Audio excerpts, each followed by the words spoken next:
अस्सलाम वालेकुम, नमस्कार, जय हिंद। शेर तो मुझे भी बहुत आते थे, लेकिन आप लोगों के शेर व शायरी सुनकर मेरे शेर चूहे लग रहे हैं, इसलिए मैं कोई शेर नहीं कहूंगी, सीधा अपनी बात को रखूंगी। ये दिल्ली नगर निगम का चुनाव है और दिल्ली नगर निगम का चुनाव आम आदमी पार्टी का पहला चुनाव है। आज से 20 साल पहले नगर निगम का चुनाव हुआ और नगर निगम 20 सालों से या तो भाजपा के पास थी या कांग्रेस के पास थी, लेकिन ये चुनाव 20 साल भाजपा के नगर निगम में, कांग्रेस के नगर निगम में 20 साल वर्सेस 2 साल केजरीवाल का चुनाव है।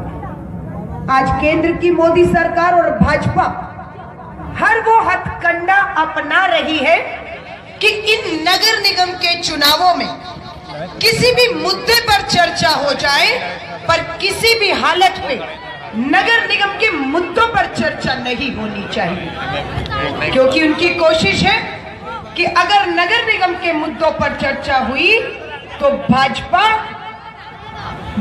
पूरी तरह से बेनकाब हो जाएगी।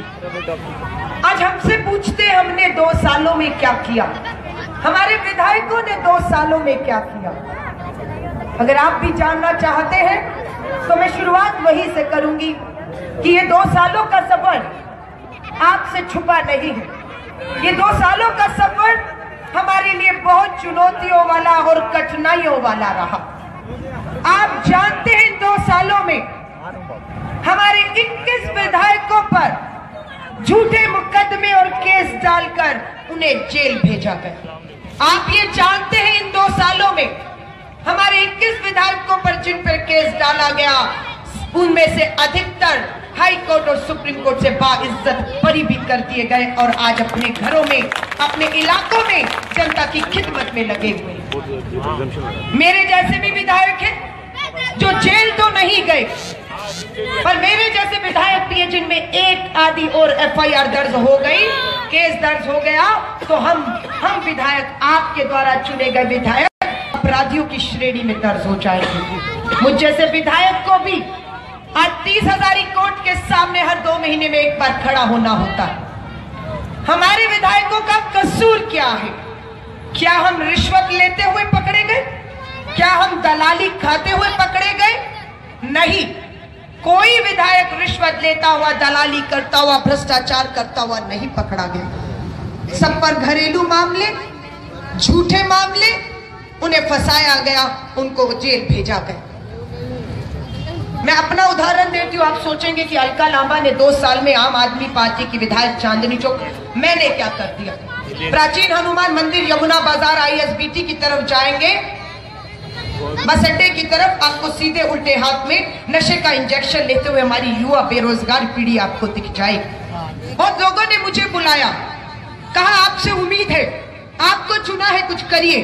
बहुत सी माओं ने जामा मस्जिद में अपने अपने लाल खोल दिए नशे में। 9 अगस्त क्रांति दिवस वाला दिन था।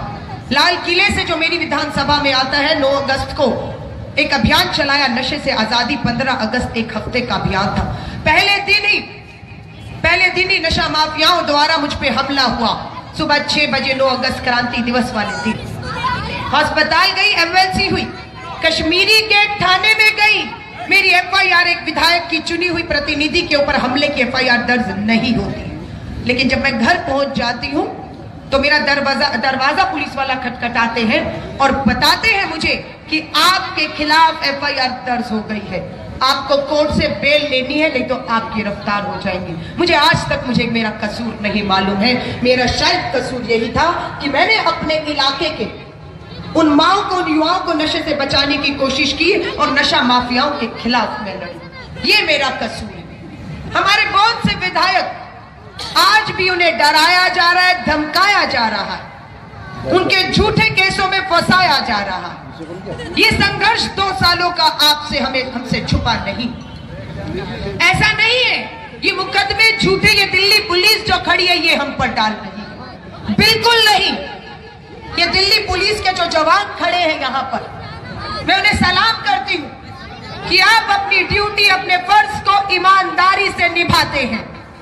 इसीलिए जब केजरीवाल सरकार आती है तो दिल्ली पुलिस के हर जवान को, सरहद पे खड़े हर जवान को जिसका वास्ता दिल्ली से है, उन्हें कहते हैं कि अगर जवान, दिल्ली का कोई भी जवान सरहद पर या पुलिस का जवान कोई भी अपनी ड्यूटी, अपने फर्ज को निभाते हुए अगर शहीद हो जाता है तो उसके बाद उन्हें उनके परिवारों को की चिंता करने की जरूरत नहीं।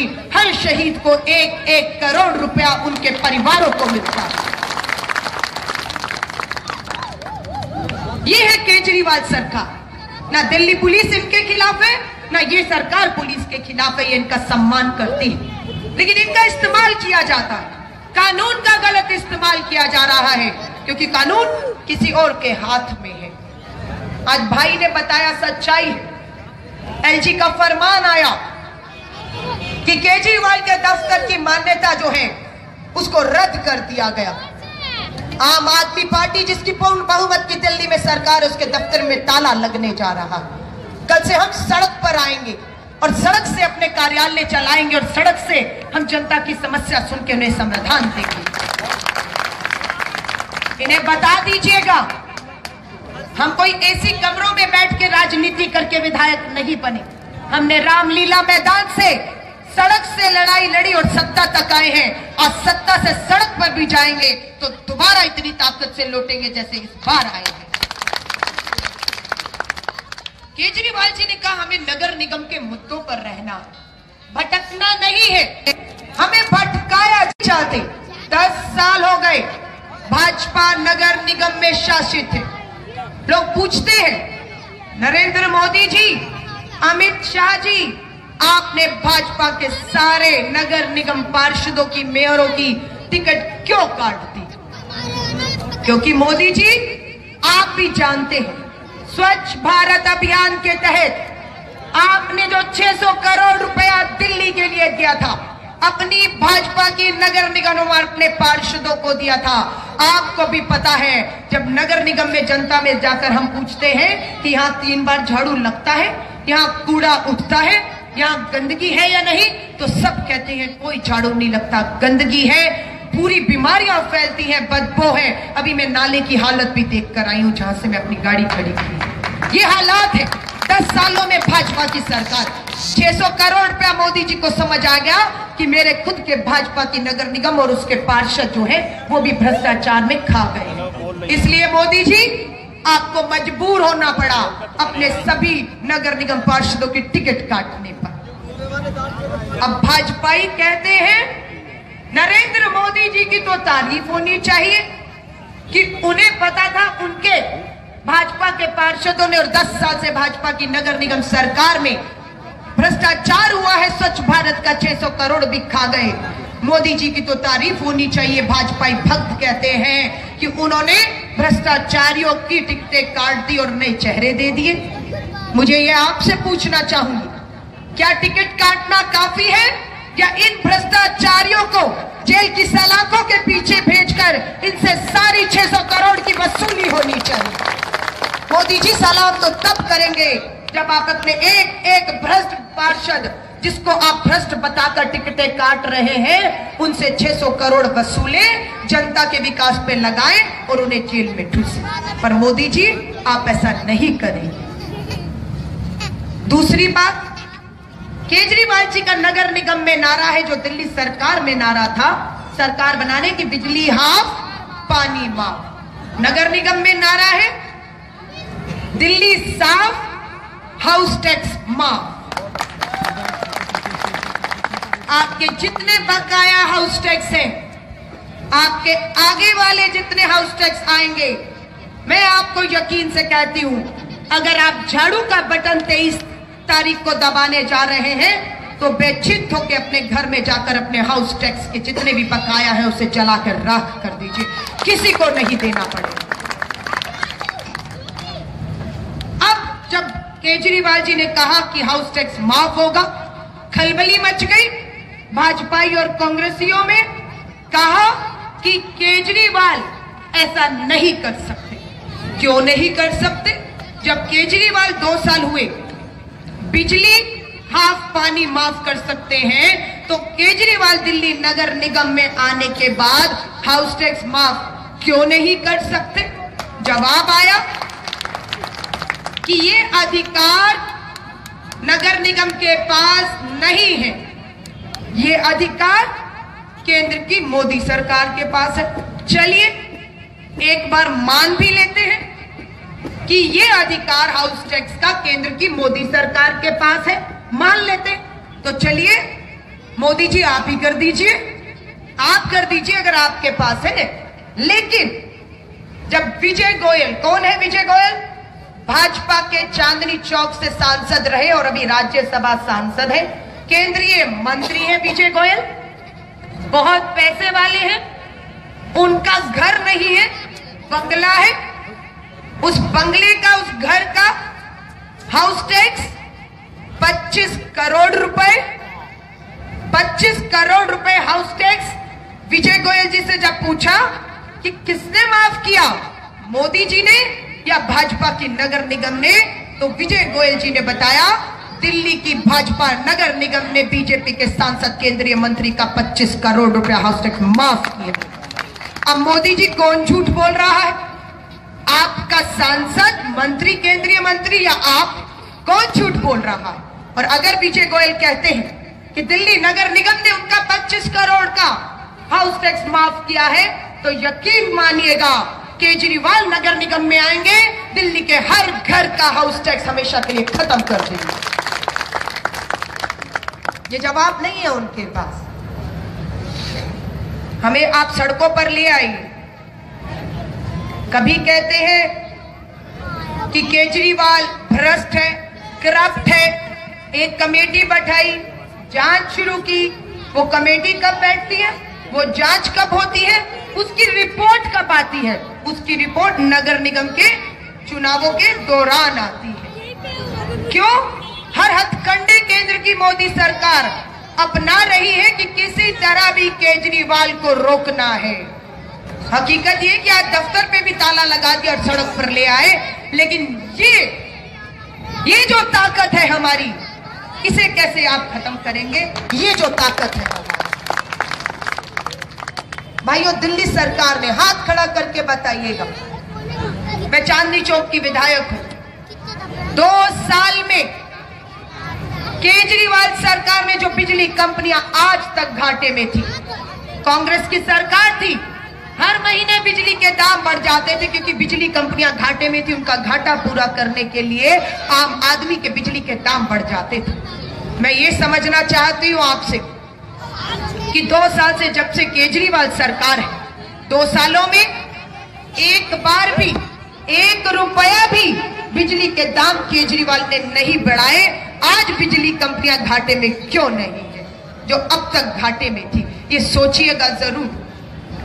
2 साल हो गए, बिजली के दाम 400 यूनिट तक आधे, जो आज भी 2 साल बाद भी आधे ही हैं, उसमें कोई बदलाव नहीं किया है। आज बिजली कंपनियां घाटे में क्यों है? सोचिए, क्यों नहीं है? सोचिएगा कि वो घाटा किसका था, किसकी जेब में वो पैसा जाता था। आज पूरी दिल्ली में 21,000 लीटर पीने का मुफ्त पानी हर घर में पहुंच रहा है। मुझे बताया गया, हमारे भाई अब्दुल बासित ने मुझे बताया कि इन इलाकों में, कुछ इलाकों में पानी की लाइन अभी डलना बाकी।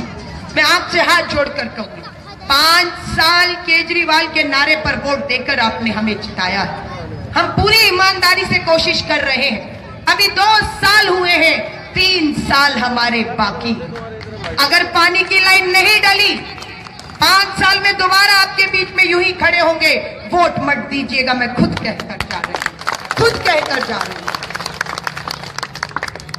लेकिन आज लोग पूछते हैं, जो दिल्ली सरकार का 15 साल से कांग्रेस की सरकार में दिल्ली जल बोर्ड घाटे में था, किसी को समझ नहीं आ रहा है कि 21,000 लीटर घर घर मुफ्त पानी देने के बावजूद भी जो दिल्ली जल बोर्ड घाटे में था, आज वो दिल्ली जल बोर्ड 176 करोड़ का मुनाफा कैसे कमा गया। नहीं समझ आता कि मुफ्त पानी देने के बाद भी केजरीवाल को 176 करोड़ का मुनाफा कहां से हो रहा है। और ये हकीकत है, मुनाफा यहां से हो रहा है, जो पानी की लाइनें ना होने की वजह से, जो पानी के टंक, वो पानी की लाइनें भी नहीं, उनकी शादियों में वो टंकर जाते रहे, गरीब को यहाँ पर पानी नहीं मिला। अरविंद केजरीवाल ने आते ही उस टंकर माफिया का जो है वो अंत किया, और वो जो पैसा हमें टंकर माफिया में जो हमारा जाता था वो बचा, इसलिए आपको मुफ्त जो है वो पानी की शुरुआत हुई। 176 करोड़ का हमें मुनाफा हुआ। ये दिल्ली सरकार के काम गिनाना इसलिए जरूरी है क्योंकि भाजपाई कांग्रेसी, और मैं हैरान हूं, मैं जामा मस्जिद से सभा को करके यहाँ आई हूँ, मैंने जितनी पार्टियां यहाँ देखी हैं उतनी किसी दिल्ली में नहीं देखी। कौन सी पार्टी यहाँ चुनाव नहीं लड़ रही? मुझे बहुत हैरानी हुई। हर कदम में एक भोपुर ऑटो चल रहा है और पूरे देश के नेता यहाँ चुनाव लड़ रहे हैं। मुझे नहीं समझ आता यहाँ है क्या ऐसा। लेकिन आम आदमी के हमारे अब्दुल वाजिद भाई को क्यों वोट दे, उसका एक कारण है। मैं आपसे पूछना चाहती हूँ, दिल्ली में सरकार किसकी है? आम आदमी की। झाड़ू पे बटन दबाया या नहीं? सरकार आपकी, मुख्यमंत्री आपका, विधायक आपका है यहाँ से। और अब अगर आपने चाहा तो पार्षद भी हमारा होगा, तो राजनीति नहीं काम होगा। आप भी समझिए, जिसकी सरकार, जिसका मुख्यमंत्री, जिसका विधायक, अगर उसका ही पार्षद होगा तो राजनीति नहीं अब काम होंगे। मैं चांदी चौक की विधायक हूं। बहुत दुख होता है जब मेरे पास माताएं बहनें आई, सबने कहा हमारे यहाँ गंदगी के ढेर लगे हुए हैं, झाड़ू नहीं लगता, कूड़ा नहीं उठता। माए आती है बुजुर्ग, 2-2 सालों से पेंशनें नहीं नगर निगम उनके बैंक में दे रहा है। बहुत असहाय महसूस करती हूँ कि मैं तो विधायक हूँ। दिल्ली नगर निगम के स्कूलों के हालात के लिए आते हैं, दिल्ली नगर निगम के अस्पताल के लिए विधायक के पास आते हैं, लेकिन बहुत मायूसी होती है हमें कि कैसे समझाएं।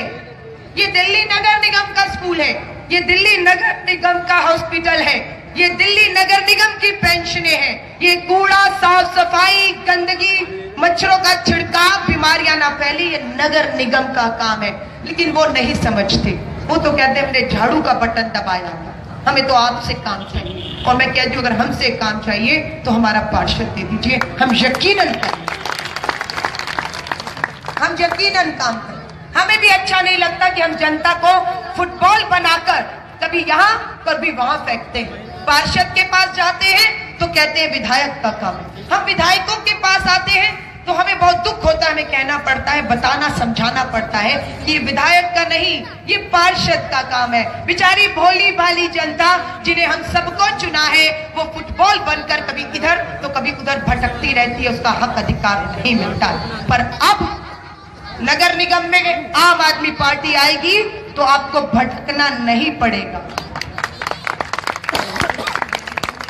बिजली पानी का काम पार्षद का नहीं, लेकिन अगर आम आदमी का पार्टी का पार्षद आता है तो बेशक बिजली पानी का काम भी इनसे करा लीजिएगा, क्योंकि विधायक और पार्षद एक होगा, एक पार्टी के होगा। और कूड़ा उठवाना होगा, साफ सफाई होगी, नगर निगम के 1ली से 5वीं के स्कूल होंगे, नगर निगम के अस्पताल होंगे।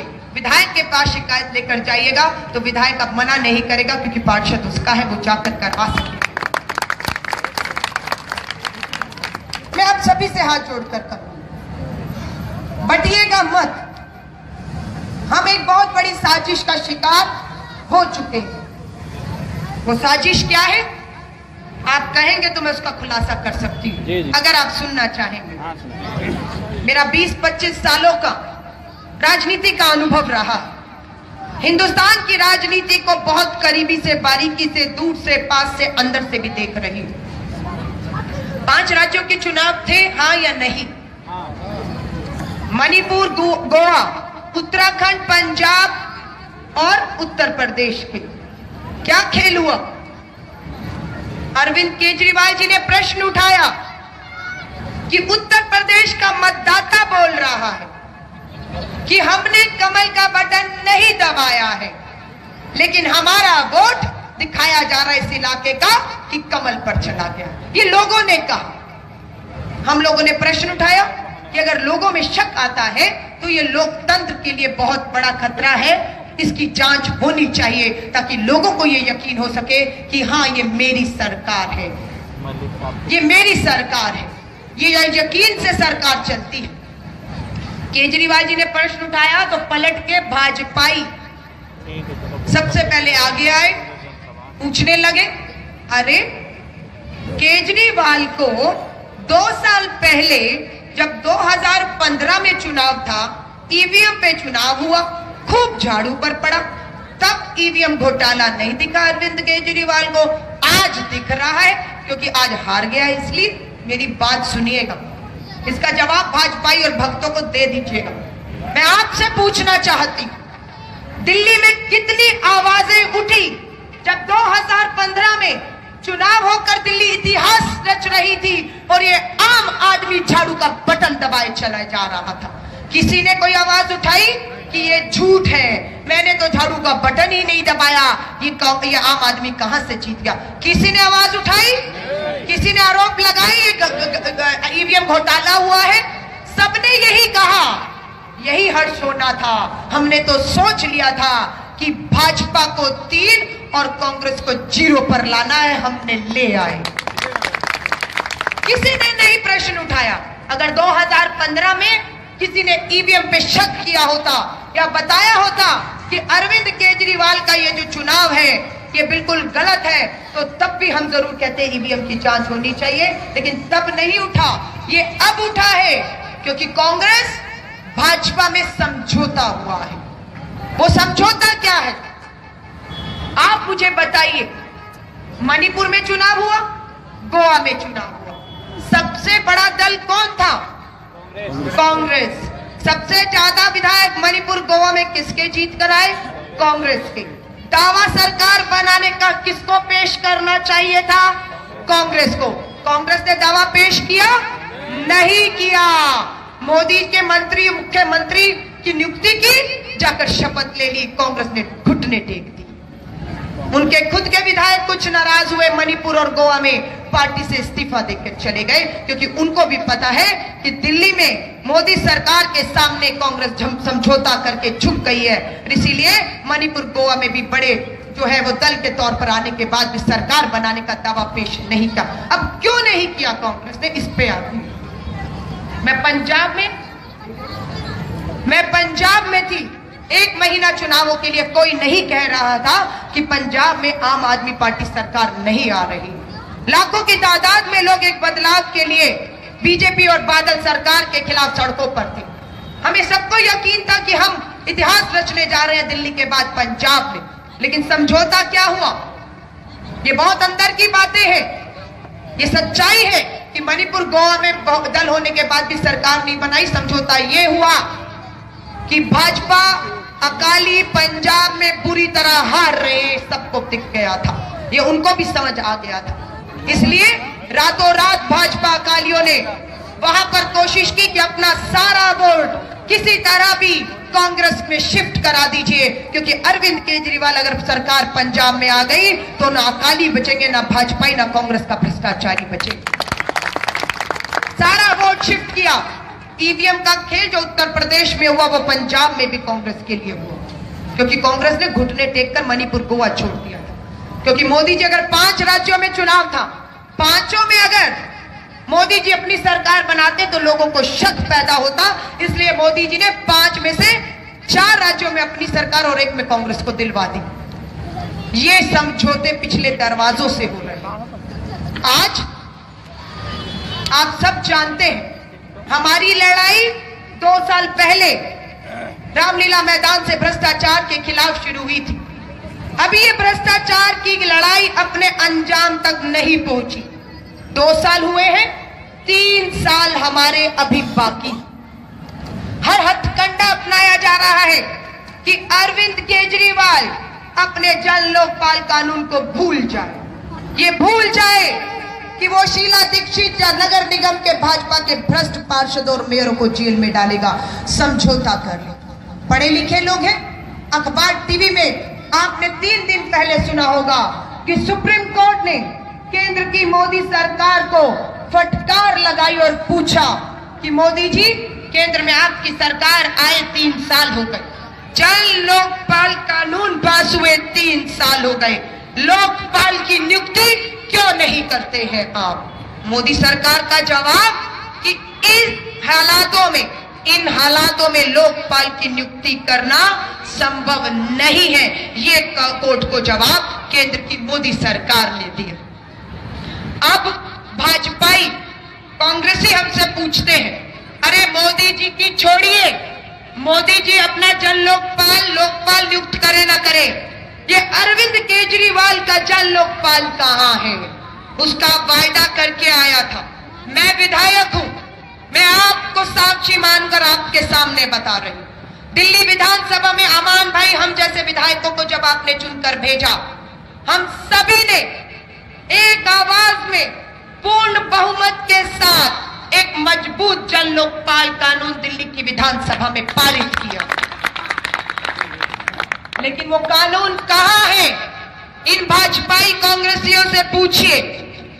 आज 1.5 साल हो गए, दिल्ली की जनता ने जिस जन लोकपाल के लिए हमें सड़क से सदन तक पहुंचाया, 1.5 साल पहले हमने पूर्ण बहुमत से पास कर दिया।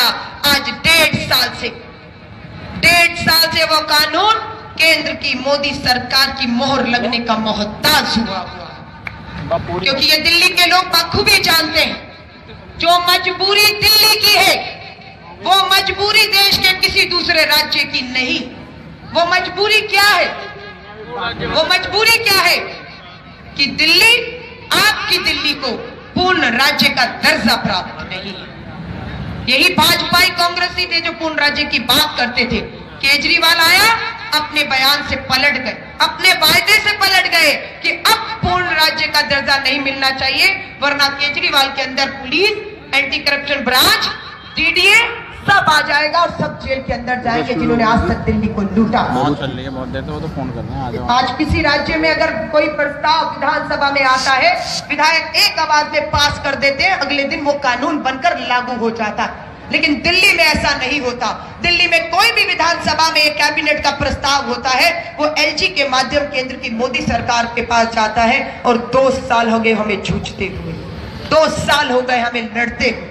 आज सड़क पर भी हमें ला दिया गया है, लेकिन समझौते नहीं कर रहे। सबसे बड़ी बात ये, समझौते नहीं कर रहे, झुक नहीं रहे।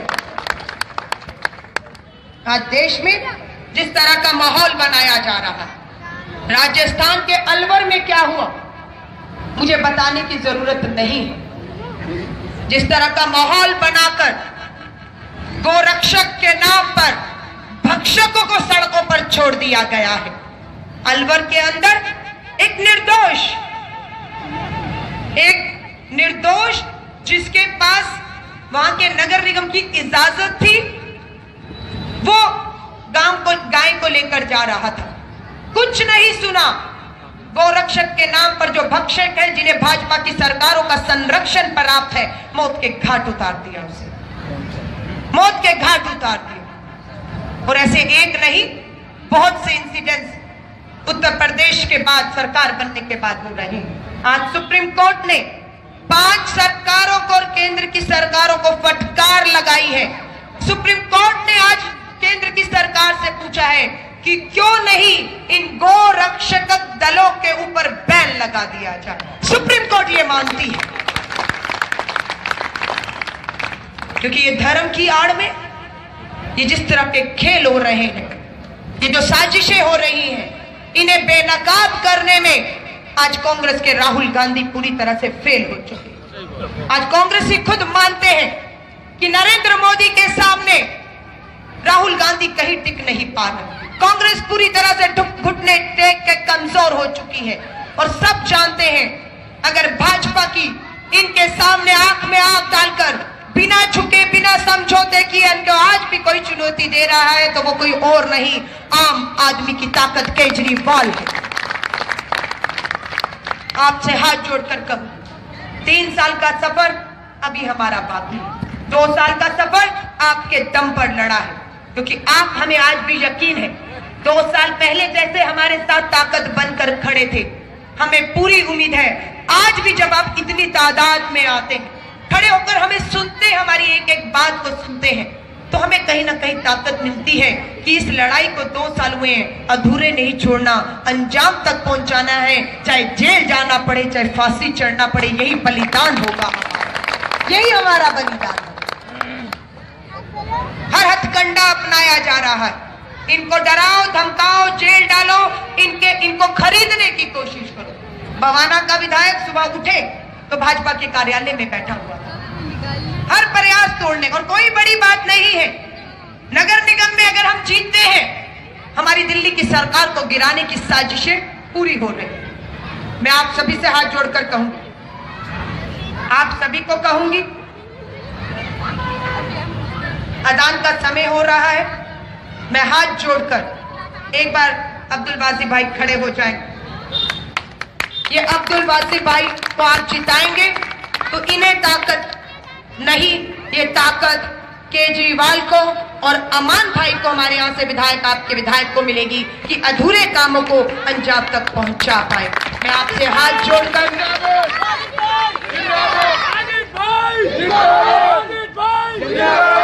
आप सबसे हाथ जोड़कर गुजारिश करूंगी, निवेदन करूंगी, 23 तारीख को घरों से निकलकर झाड़ू का बटन दबाकर अब्दुल बासित भाई को जिताइएगा।